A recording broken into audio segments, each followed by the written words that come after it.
যুক্তরাষ্ট্রের university of south ফ্লোরিডায় অধ্যয়নরত নিখোঁজ 2 বাংলাদেশি শিক্ষার্থীর মধ্যে জামিল মিলনের মরদেহ উদ্ধার করেছে স্থানীয় পুলিশ।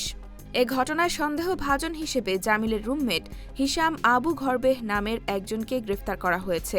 গত সপ্তাহ থেকে বাংলাদেশের 2 শিক্ষার্থী জামিল লিমন ও নাহিদা বৃষ্টি নিখোঁজ ছিলেন। শুক্রবার লিমনের মরদেহ উদ্ধারের পরও নাহিদার খোঁজ এখনো মেলেনি। কর্তৃপক্ষ জানায়, শুক্রবার সকালে আইনশৃঙ্খলা বাহিনী হিশামের বাসায় গেলে তাকে আটক করা হয়। পরে তার বিরুদ্ধে হামলা, অবৈধভাবে আটকে রাখা, প্রমাণ নষ্ট, মৃত্যু গোপন রাখা এবং মরদেহ সরানোর অভিযোগ আনা হয়।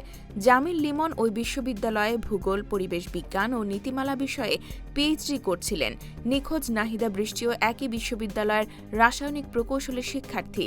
গত 16 এপ্রিল তাদের সর্বশেষ দেখা যায় বলে জানিয়েছিল বিশ্ববিদ্যালয় কর্তৃপক্ষ।